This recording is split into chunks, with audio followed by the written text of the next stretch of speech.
नमस्कार, आप देख रहे हैं लोकमंच और मैं हूं आपके साथ बिलाल मलिक। आज एक बार फिर से सपा के कार्यकर्ता सड़कों पर उतरे और जिले के जिलाधिकारी को ज्ञापन सौंपा गया है। सरकार की नीतियों के खिलाफ और कई मुद्दों को लेकर यहां पर ज्ञापन सौंपा गया और वो तमाम उन मुद्दों को उठाया गया जिन पर सरकार कोई गौर नहीं फरमा रही है। युवाओं से जुड़े हुए मुद्दों को उठाया गया और साथ ही बेरोजगार जिस तरह से लगातार बढ़ रही है, किसानों की समस्याओं को लेकर और साथ ही विकास के मुद्दों को लेकर एक बार फिर से सपा के कार्यकर्ता सड़कों पर उतरे और जोर शोर से सरकार के सामने उन मुद्दों को उठाने की कोशिश की है।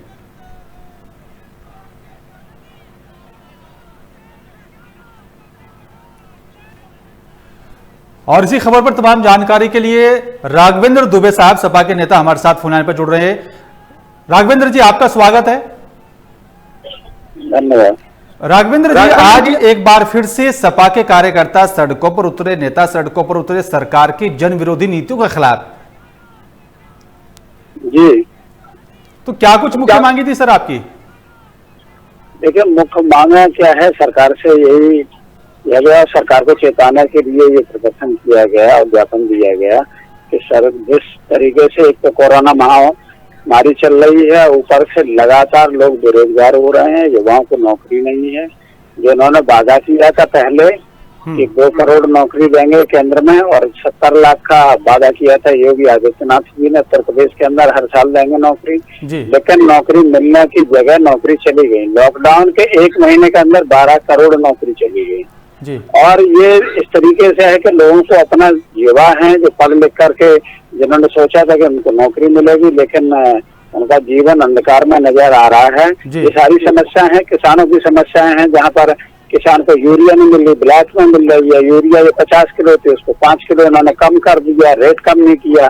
डीजल के दाम लगातार बढ़ रहे हैं और डीजल के दाम जब बढ़ेंगे, सिंचाई, ट्रैक्टर चलाना, फसल काटने के लिए बहुत सारी चीजों में डीजल का प्रयोग होता, तो किसानों के लिए इन्होंने राहत देने का कोई काम तो किया नहीं है। तो किसान भी बहुत ज्यादा परेशान है और ऊपर से लोग बेरोजगार हैं। नोएडा में आपने देखोगे कि लोग 50 लोग से ज्यादा कुछ कोरोना मरे, 50-55 लोग, लेकिन जिन्होंने आत्महत्या करी वो 200 से ज्यादा लोग थे जिन्होंने आत्महत्या कर ली ऐसे समय में, क्योंकि वो डिप्रेशन में थे, जिनकी नौकरी छूट गई, जिनके काम धंधे चले गए। ऐसे लोग डिप्रेशन में, अवसाद में है और अवसाद में ये कदम उठा रहे हैं। तो सरकार को इस चीज का ध्यान देना चाहिए।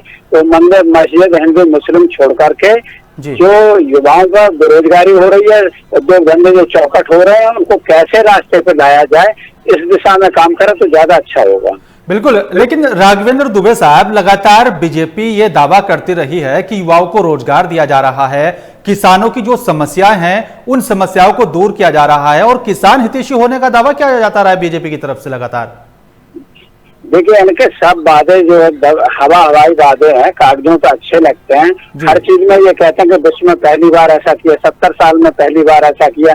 जब सब कुछ पहली बार ही हुआ और इन्होंने इतना विकास कर दिया कि 70 साल में नहीं हुआ था, तो ये बताओ कि जीडीपी कैसे चलेगी? 3 महीने में जीडीपी कहीं भी इतनी नहीं गई, 23.9% जीडीपी गिर गई है। अर्थव्यवस्था बिल्कुल चौपट हो गई है। किसानों के लिए इन्होंने क्या किया? इन्होंने कहा था किसानों की आमदनी दोगुनी करेंगे। 2021-22 में 2020 तो हो गई, खत्म हो गई। किसानों की आमदनी घट गई है, बढ़ी नहीं है। तो और किसान आत्महत्या कर रहा है, जिसको अपने आजीविका चलाने के लिए, जिसके पास पैसे नहीं है, और ये कह रहे हैं कि हम किसानों के लिए बहुत अच्छा किया है। कागजी दावे तो बहुत अच्छा हो सकते हैं। अब किसान सम्मान निधि योजना जो उन्होंने चला रहे हैं उसका बहुत गुणगान करते हैं। अगर देखा जाए, इतना बड़ा किसान का अगर परिवार होता है, 17 रुपए पर डे, कौन क्या कर लेगा? 17 रुपए में क्या हो सकता है? तो ये वही बात है कि हवाई वादे हैं और दावे हैं, इसलिए सपा सरकार को प्रदर्शन करना पड़ा। सपा ने, समाजवादी पार्टी को आज सरकार के खिलाफ इसीलिए प्रदर्शन करना पड़ा। बिल्कुल, लेकिन सर अगर देखा जाए, जो मांगे आपने उठाई हैं सरकार के सामने और जिन मांगों को लेकर ज्ञापन भी सौंपा गया डीएम को, अगर उन मांगों को पूरा नहीं किया जाता सरकार की तरफ से, तो सपा का अगला क्या कुछ कदम होगा? क्या कुछ माना जाए सर?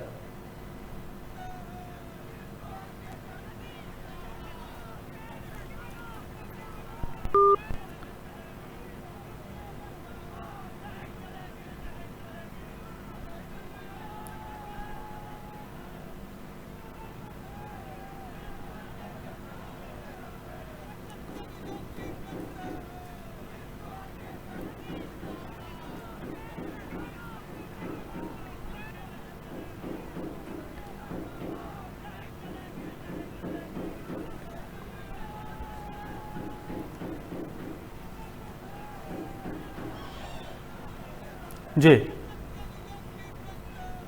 बिल्कुल। लेकिन राघवेंद्र दुबे साहब, अगर बात की जाए यहां पर जिस तरह से अब कोरोना को लेकर सरकार लगातार बड़े बड़े दावे कर रही है, लेकिन उसमें भी यहां पर घोटाला नजर आ रहा है, पीपी किट में घोटाला सामने आया, उसको लेकर आप क्या कहेंगे?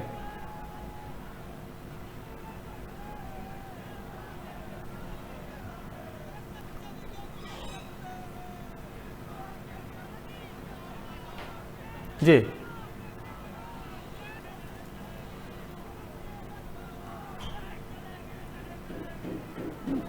जी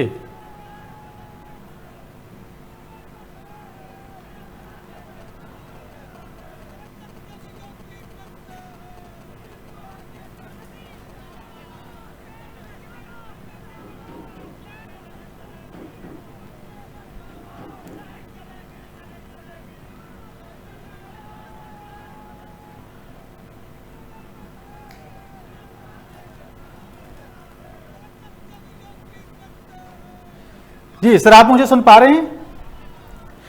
बिल्कुल सर, लेकिन जी क्या माना जाए सर कि जिस तरह से लगातार बीजेपी की तरफ से जो वादे किए जाते रहे हैं, चाहे वो युवाओं को रोजगार देने की बात हो या फिर जनता से जुड़े हुए यहां पर मुद्दों की बात हो या फिर विकास की बात हो, सिर्फ और सिर्फ बीजेपी के वो सिर्फ और सिर्फ दावे खोखले ही साबित हो रहे हैं।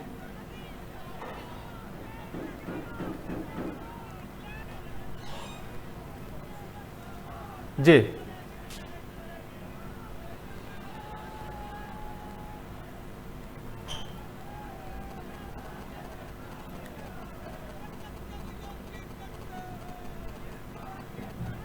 जी जी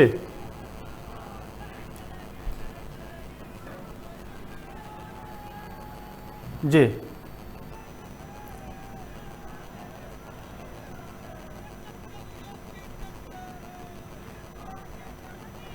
बना दिए जी और एक दिन में उन्होंने 1.25 करोड़ लोगों को नौकरी भी दे दी। एक दिन अब आप किसी गांव में आप सर्वे कराएं मीडिया के माध्यम से, किसी गांव में अगर एक किसी व्यक्ति को मिली हो, किसी सेक्टर में, किसी शहर में किसी को एक व्यक्ति को मिली हो, तो कागजी दावे करना और हकीकत होना तो बहुत बड़ा अंतर है। तो सरकार का सबसे बड़ा जो ड्रॉबैक है वो यही है, इस सरकार का फेल्योर भी यही है कि ये केवल हवाई दावे और वादे करती है, जमीन पर कुछ नहीं। अगर जमीन पर कुछ होता तो जनता आज इतना इस सरकार से नफरत। आपने देखा कोरोना काल में किस तरीके से मजदूर सैकड़ों किलोमीटर चले, हजारों किलोमीटर चले पैदल, बहुत सारों ने अपनी जान गंवा दी। तो ये सरकार का कुप्रबंधन था और सरकार की फेल्योर भी थी। बिल्कुल। राघवेंद्र जी, आपसे एक और आखिरी सवाल मेरा यहाँ पर, जिस तरह से युवाओं को जो रोजगार देने का वादा किया गया था, युवाओं को रोजगार नहीं मिला, आज बेरोजगारी जो है वो लगातार चरम पर है, किसानों से जो वादे किए गए थे उन वादों को भी पूरा नहीं किया गया। क्या ये माना जाए अब कि जो आने वाला जो चुनाव होगा ये इन सब मुद्दों को लेकर जनता, युवा, किसान सरकार को उसका जवाब देंगे?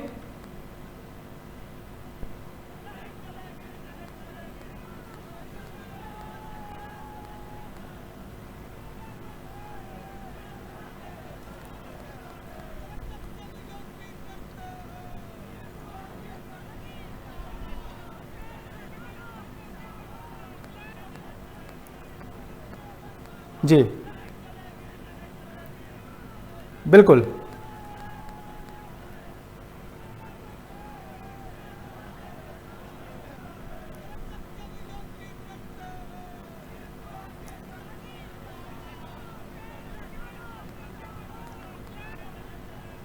बिल्कुल राघवेंद्र जी, आने वाले वक्त में जनता इसका जवाब देगी। शुक्रिया आपका बहुत बहुत हमारे साथ फोन लाइन पर जुड़ने के लिए, तमाम जानकारी साझा करने के लिए। लेकिन अब देखना होगा कि जो बेरोजगारी की समस्या बढ़ रही है, किसानों की समस्याओं का समाधान नहीं हो रहा है, उसको लेकर आने वाले चुनाव में जनता सरकार को क्या कुछ जवाब देगी। फिलहाल मेरे साथ सिर्फ इतना ही। नमस्कार।